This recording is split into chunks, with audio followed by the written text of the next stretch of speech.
बिस्मिल्लाहि वस्सलातु वस्सलामु अला सय्यिदिल अंबियाइ वल मुरसलीन व अला आलिहि व अस्हाबिहि अजमाइन। अस्सलामु अलैकुम व रहमतुल्लाहि व बरकातुहू। मोहतरम नाज़रीन, बहुत सारे शरपसंद लोग ख़तना के बारे में ट्रोल करते रहते हैं कि इस्लाम में ख़तना क्यों किया जाता है। तो आइए देखते हैं ख़तना क्यों करना चाहिए, इसके पीछे हिकमत क्या है। हमारे लिए तो मोहम्मद सल्लल्लाहु अलैहि वसल्लम की सुन्नत है और सुन्नत इब्राहिमी है, यही काफ़ी है। लेकिन जो लोग ट्रोल करते रहते हैं उनके लिए यह जानना ज़रूरी है कि ख़तना आखिर क्यों करना चाहिए। तो आइए देखते हैं। खतना कराने के क्या क्या फायदे होते हैं। खतना के फायदों में इन्फेक्शन से बचाव तो है ही, इसके अलावा यह ऑपरेशन पर्सनल हाइजीन के लिए भी किया जाता है।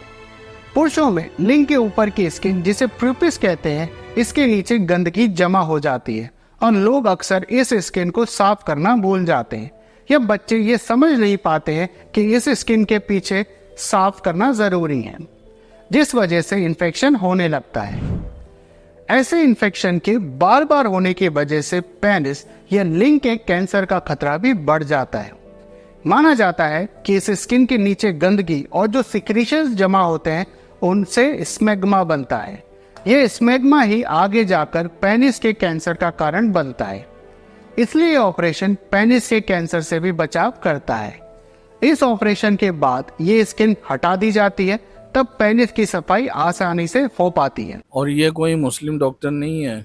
एक बेवकूफ़ सवाल करता है कि दांतों में सड़न पैदा होता है, तो दांत सड़ने से पहले दांत को ही निकाल दो तो वो सड़न पैदा होना बंद हो जाएगा। तो उस बेवकूफ़ के लिए जवाब ये है कि दांत का काम और भी है, जैसे खाने के लिए इस्तेमाल होता है। तो अगर दांत को निकाल देंगे तो हम खाएंगे कैसे। लेकिन पेनिस के स्किन को निकालने से कोई नुकसान नहीं है, बल्कि फ़ायदा ही फ़ायदा है। इसीलिए खतना मुसलमान लोग कराते हैं, और सिर्फ मुसलमान लोग ही नहीं बल्कि ईसाई लोग भी कराते हैं, यहूदी लोग भी कराते हैं। और एक बेवकूफ़ का सवाल है कि अगर उस स्किन को निकालना ही है दुनिया में आने के बाद, तो अल्लाह तबारक व तआला क्यों ना पहले ही उस स्किन को निकाल के भेजते हैं, यहाँ के काट पीट करने से बेहतर था। तो उसके लिए जवाब मेरा ये है कि जब तुम पैदा हुए तो क्या कपड़े पहन के पैदा हुए या बगैर कपड़ों के पैदा हुए थे।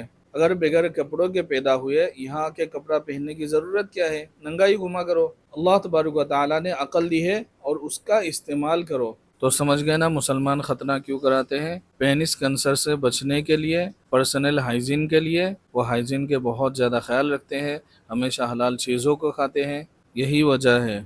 इसी के साथ साथ हम ये भी देखते हैं कि मुसलमान लोग बैठकर पेशाब करते हैं।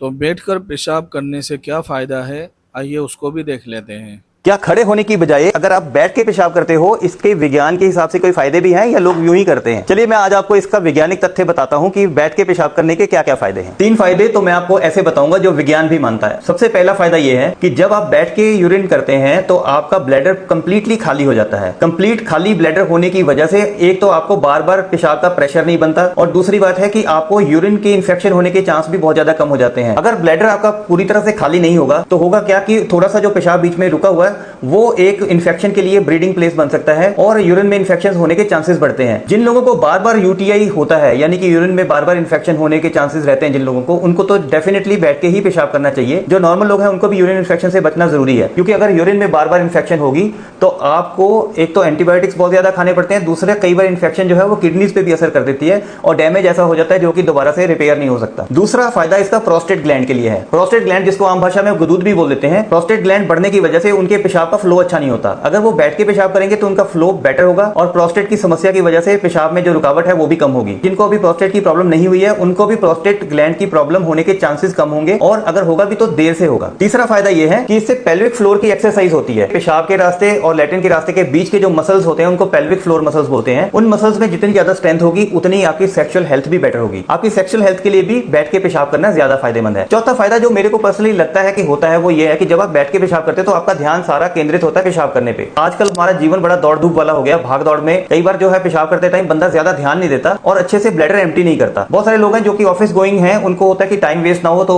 जल्दी जल्दी पेशाब करके वापस अपने सीट पे बैठने की कोशिश करते हैं। इस चक्कर में उनको बार बार पेशाब होने की आदत पड़ जाती है, उनका ब्लैडर वीक हो जाता है। तो आप बैठ के पेशाब करोगे तो उसमें क्या है कि आपका पूरा फोकस क्योंकि पेशाब करने पे होगा, तो आप अच्छे से अपना ब्लैडर एम्प्टी करके उठोगे, आपके माइंड में रजिस्टर होगा कि आपने पेशाब कर लिया है और आपका ब्लैडर खाली हो गया है। तो बार बार आपको पेशाब का प्रेशर नहीं बनेगा और आपका ब्लैडर भी जो है उसकी भी स्ट्रेंथ बनी रहेगी, क्योंकि वो कंप्लीटली खाली होगा, तो उस पे ऊपर भी पेशाब का प्रेशर हमेशा बना नहीं रहेगा। हमारा उद्देश्य हमेशा ये रहता है कि आपको सही जानकारी पहुंचाई जाए। जानकारी अगर आपको अच्छी लगे तो आप ज्यादा से ज्यादा लोगों को शेयर करें, ताकि बाकी लोगों को भी फायदा हो। मेरा नाम डॉक्टर मुकुल साल्दी है। मैं तेज क्लिनिक करनाल में पिछले 28 सालों से as an Ayurvedic sexologist practice करता हूं। अगर आपको कोई भी सेक्स संबंधी समस्या हो तो आप मेरे से इस नंबर पे अपॉइंटमेंट लेके कंसल्टेशन बुक कर सकते हैं। तो देख लिया दोस्तों, सुन लिया, समझ लिया, इसीलिए हम लोग बैठकर पेशाब करते हैं और हमारे लिए ये काफ़ी है कि यह सुन्नत रसूल सल्लल्लाहु अलैहि वसल्लम है। बस अस्सलामु अलैकुम व रहमतुल्लाहि व बरकातुहू।